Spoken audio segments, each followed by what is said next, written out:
Hey guys, welcome to the channel. This is the first video with commentary. Tell me if you like this style of content in the comments below. As you can see from this screen, I have gotten to the highest rank in all of the previous seasons. Most of it was using Synchron, though of course, I have also used many of the other decks in the channel. Anyways, let's get to the deck list, and I'll explain some things. Before we get into it, I'm gonna leave a suggestion for you to watch some of my other videos on Synchron after you watch this one.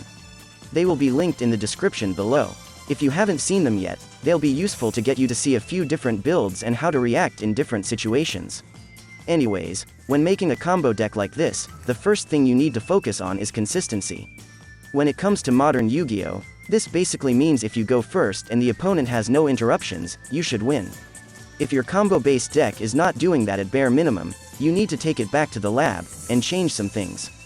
For Synchron in particular, we are primarily looking for any lines that get us to Junk Speeder or Chaos Ruler. So you will notice most of the deck is focused on doing that. We're running 13 ways to access Junk Synchron, and about 12 cards that directly pair with him. Then we run an engine to make Chaos Ruler without spending the normal summon. Then, we add some extenders, and we're left with what people call flex spots. This is where you add things like hand traps and board breakers.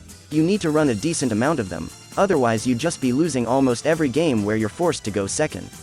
Now, let's change gears a bit. I'm gonna talk about a few cards I frequently see people using in Synchron, that you really shouldn't be using if you want to be competitive.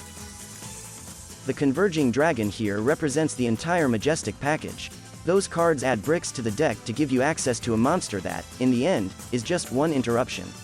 They can be fun to use and I have a build using these cards in the channel, but for optimal play, you shouldn't run them. Quill Bolt Hedgehog tends to get stuck in your hand. Maxx already does its job better, on top of being the best hand trap in the game. For the Synchron tuners, I'm just gonna group them all into one. They are simply unnecessary bricks. They can make your speeder effect even more potent, but trust me, speeder already wins the game anyways. You don't need to make your deck worse to beat the opponent that had already lost even harder. Quickdraw has the benefit of turning tuning into a discard outlet, but that situation doesn't come up enough to justify its inclusion, for me. Pot of Avarice is almost completely useless. If it's live, it means you're in a game that you already won, or you got hit by something like Nibiru. But this deck already plays through Nibiru very easily, as you'll see in one of the duels here. In every other situation, it's a brick. The Assault Mode engine might look enticing at first, but statistically it doesn't make sense to run it. This deck really doesn't want to use the normal summon on anything that isn't Junk Synchron, or, at worst, Stardust Synchron. This means the only cards you want to draw from that engine are emergency teleports, and 1-for-1. You'd be adding a minimum of 4 cards you don't want to draw, to put in 3 cards you do want. The math doesn't add up.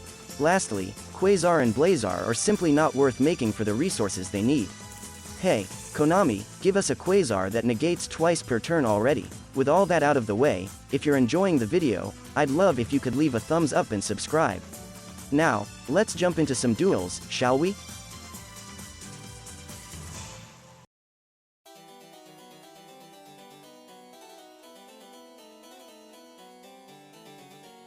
For this first duel, I'm showing a very common start. When you open with Dawnwalker, you almost always start your plays by making Chaos Ruler with it, although there are exceptions of course.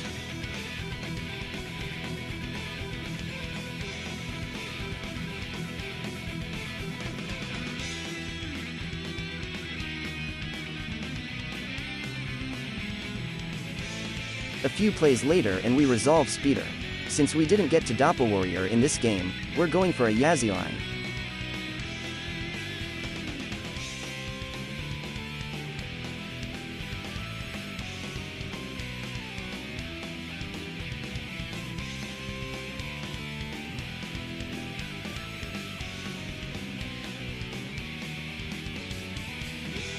If the opponent didn't put up a body on the field for Yazzie to blow up, we simply use Barone to destroy it.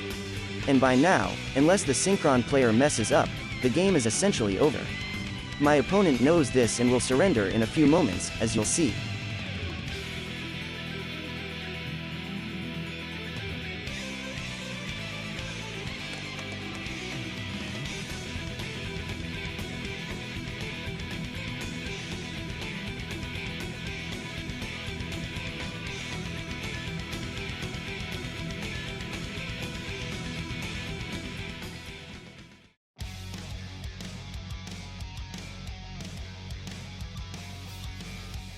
For this second game, let's see a good way to play through Nibiru. The opponent Ash Blossoms my first tuning, but because this deck has so many search cards, and Junk Speeder itself is easily chain blocked, Ash Blossom tends to be fairly bad against us.